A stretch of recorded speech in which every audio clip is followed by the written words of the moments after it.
Today I'm going to show you how to use your iPad as a second screen for your Mac with a sweet new feature called Sidecar. Hey, do you think they named it after the motorcycle thing or the cocktail? Well, while you're pondering that, take a moment and subscribe to our channel. We love making these how-to videos for you guys, and you can find out when they get launched right away by hitting that subscription button. So you have yourself a Mac, maybe a MacBook Pro, an iMac, and you have yourself an iPad. What are you gonna do with them? Well, why not help them help each other? What if you could use your iPad as a second screen for your Mac, and you can do that. So you could extend your desktop or mirror it to the iPad and work on both screens. What are they going to think of next? Sidecar works wirelessly, though you can use the USB cable that comes with your iPad to plug it in and connect. If you plug it in, it's great for keeping the iPad charged while you're doing all that work. And if you have an iPad with an Apple Pencil, you can use it as a poor man's Wacom tablet. Oh, what a great company name, Wacom. Wacom, Wacom, Wacom. So here's what you need, a Macintosh computer and an iPad. Specifically, you need an iPad running iPadOS 13. That said, not all iPads running that will work with Sidecar. And you need a Macintosh computer running macOS Catalina. I just went to Catalina Island this summer. Yeah, what a weird, fascinating place. Lots of golf carts. Anyway, look in our description and we'll have a list of all iPad and Mac models that support Sidecar.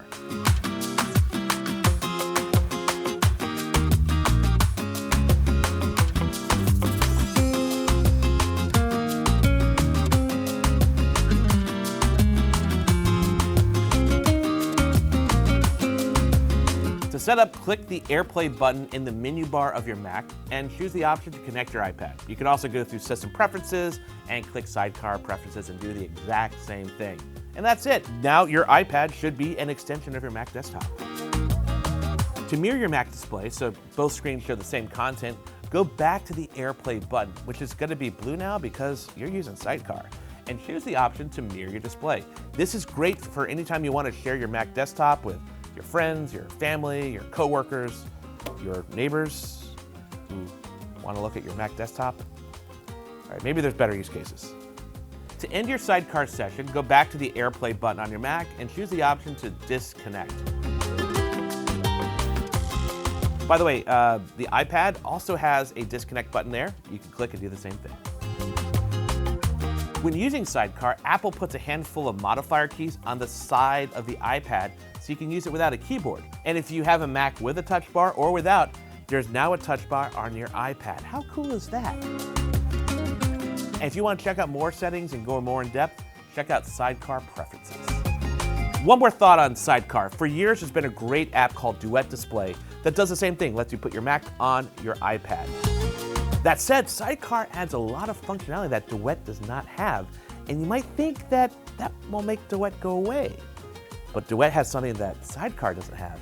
It can not only work on iPads and Macs, it can also work on Windows and Android devices. So keep it up, Duet! That's all I got this week. If you like our video, give us a thumbs up. And if you don't, keep your damn mouth shut. All right, let's see what we can do here. All right. Just need to buy something to hold the iPad now. Kind of awkward. Yeah, maybe that'll be another video. Attaching your iPad to a Mac.